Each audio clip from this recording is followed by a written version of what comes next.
Hello friends, welcome to movie pulse. ఇప్పుడు social media అంతా buzz అవుతున్న జననాయకుడు ట్రైలర్ గురించి. ఈ వీడియో ట్రైలర్ రిలీజ్ అయినప్పటి నుంచి ఒక డిస్కషన్ నాన్ స్టాప్గా జరుగుతుంది. ఇది నిజంగా భగవంత్ కేసరి మూవీకి మక్కికి మక్కికి ఇలా ఉందా, లేదా ఇది విజయ్ పొలిటికల్ విజన్ని రిఫ్లెక్ట్ చేసే డిఫరెంట్ సినిమానా అనే క్వశ్చన్ చాలా మందిలో ఉంది. ట్రైలర్లో కనిపించిన సిమిలారిటీస్, డిఫరెన్సెస్, పొలిటికల్ యాంగిల్స్ అన్నిటినీ కామ్గా బ్రేక్ డౌన్ చేద్దాం. ముందుగా ఆడియన్స్ ఎక్కువ పాయింట్అవుట్ చేస్తున్న సిమిలారిటీ గురించి మాట్లాడాలి. ట్రైలర్ చూస్తే క్లియర్గా కనిపించే ఎలిమెంట్స్ చాలా ఫెమిలియర్గా అనిపిస్తాయి. పోలీస్ ఆఫీసర్ క్యారెక్టర్ పొలిటికల్ లీడర్కి డైరెక్ట్గా వార్నింగ్ ఇవ్వడం, ఫ్రెండ్ డాటర్ని స్ట్రాంగ్ ఉమెన్గా మౌల్డ్ చేయడం, ఫారెస్ట్ బ్యాక్గ్రౌండ్లో విలన్తో fight, rich billionaires hero versus system conflict, చివరికి పొలిటిక్స్ వైపు గ్రాడ్యువల్గా టర్న్ అవుతుంది. ఇవన్నీ భగవంత్ కేసరి మూవీలో ఆడియన్స్ని ఆల్రెడీ చూసిన narrative elements. Especially father figure sentiment, women empowerment angle, society reform message. ఈ కాంబినేషన్ వల్ల చాలామందికి సీన్ టు సీన్ కాపీ అనే ఫీలింగ్ వచ్చింది. Hero body language, authority tone, warning dialogues అన్నీ ఫెమిలియర్ జోన్లోనే ఉన్నట్టు అనిపిస్తాయి.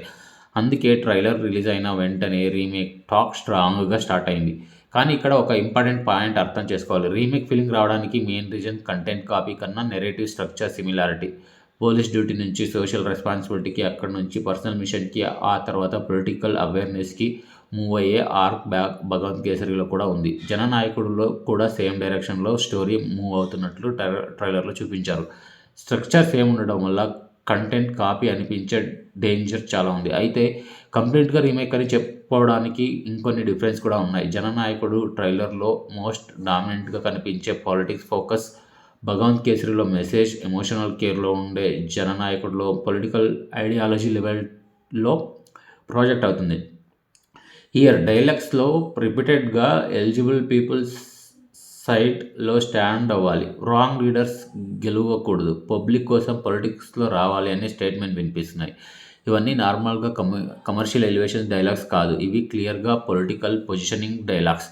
విలన్ క్యారెక్టర్స్ ప్రెజెన్స్ కూడా పవర్ స్ట్రగుల్ని ఎలివేషన్ చేస్తుంది. Bobby Deol characters warning, intimation టోన్లో ఉన్నాయి. నువ్వు ఎంటర్ అయితే సర్వైవ్ కావు టైప్ మెసేజ్ క్లియర్గా కన్వే చేస్తాడు. మరోవైపు ప్రకాష్ రాజ్ క్యారెక్టర్ సిస్టమ్ పవర్ని, పొలిటికల్ అథారిటీని రిప్రజెంట్ చేస్తాడు. హీరోని బ్యాకప్ చేయాలని ట్రై చేస్తాడు, కానీ హీరో రెస్పాన్స్లో ఫియర్ లేదు, ఎజిటేషన్ లేదు. సో ఇది నార్మల్ కంటెంట్ కంటే లీడర్ మైండ్ సెట్లా కనిపిస్తుంది. ఇక్కడ కొంతమంది ఇంకో కంపారిజన్ కూడా తీసుకొస్తున్నారు. Legend movie rich antagonist, powerful establishment, hero versus system fight, public cost tone, ఇవన్నీ లెజెండ్ వైబ్ని గుర్తు చేస్తాయి. అందుకే ఓవరాల్గా చూస్తే ఆడియన్స్ పర్సెప్షన్ ప్రకారం 80% Bhagavanth kesari base, 20% political serious plus legend style flavour add చేసినట్టు అనిపిస్తుంది. సో కంప్లీట్లీ రీమేక్ అని స్టాంప్ చేయడం కరెక్ట్ కాదు, కానీ హెవీ ఇన్స్పిరేషన్ అన్డినయబుల్. ట్రైలర్లో లాస్ట్లో కనిపించే అన్ఎక్స్పెక్టెడ్ ఎలిమెంట్స్ గురించి మాట్లాడాలి. హీరో రోబోట్ ఫైట్ చేస్తున్న గ్లిమ్స్ కనిపిస్తుంది. భగవంత్ కేసరిలో ఇలాంటి సీక్వెన్స్ లేదు. ఇది మేకర్స్ ఇంటెన్షనల్గా సేమ్ టెంప్లెట్ కాదు అని సిగ్నల్ ఇవ్వడానికి ట్రై చేసిన ఎలిమెంట్లా అనిపిస్తుంది.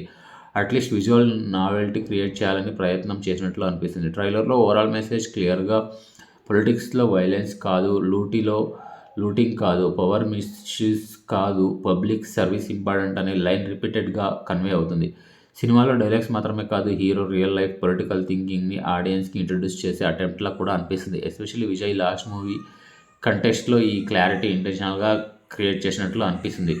అర్లియర్ రూమర్స్లో జననాయకుడిని భగవంత్ కేసరి రీమేక్ అని స్ట్రాంగ్గా సర్క్యులేట్ చేశారు, కానీ ట్రైలర్లో డైరెక్టర్ నేమ్ ఎక్కడా మెన్షన్ చేయలేదు. అఫీషియల్ కన్ఫర్మేషన్ కూడా లేదు. రైట్స్ పర్చేస్ స్పెక్యులేషన్ మాత్రమే ఉంది. ప్రూఫ్ లేకపోయినా సోషల్ మీడియాలో ట్రోలింగ్ స్టార్ట్ అయింది. టీమ్ దీనిపై ఫ్యూచర్లో ఎలా రియాక్ట్ అవుతుందో వెయిట్ చేయాల్సి ఉంటుంది. సో ఫైనల్గా చెప్పాలంటే జననాయకుడు కంప్లీట్గా రీమేక్ కాదు, బట్ స్ట్రాంగ్ ఇన్స్పిరేషన్ బేస్ మాత్రం క్లియర్గా కనిపిస్తుంది. పొలిటికల్ లేయర్ యాడ్ చేయడం వల్ల ఇది డిఫరెంట్గా ప్రజెంట్ అవుతుంది. సంక్రాంతికి రిలీజ్ కాబట్టి audience response decisive role play చేస్తుంది. హిట్ అవుతుందా, మిక్స్ టాక్ వస్తుందా అన్నది పబ్లిక్ డిసైడ్ చేస్తుంది. ఇప్పుడు మీ ఒపీనియన్ చెప్పండి. మీకు జననాయకుడు ట్రైలర్ ఎలా అనిపించింది? భగవంత్ కేసరి కాపీ అనిపించిందా, లేక పొలిటికల్ ఎలివేషన్స్ అనిపించిందా? కమెంట్లో సెక్షన్లో ఆనెస్ట్గా చెప్పండి. నాకు అనిపించింది ఏంటంటే ఈ ట్రైలర్ చూస్తున్నంతసేపు భగవంత్ కేసరి లెజెండ్ మూవీ గుర్తొస్తుంది. First part Bhagavanth Kesari, second part legend movie అయితే ఉంటుందని నేను అనుకుంటున్నాను. సో మీకు వీడియో నచ్చితే లైక్ చేయండి, షేర్ చేయండి. ఇంకా మూవీ అనాలిసిస్ కోసం మూవీ పల్స్ని సబ్స్క్రైబ్ చేసుకోండి.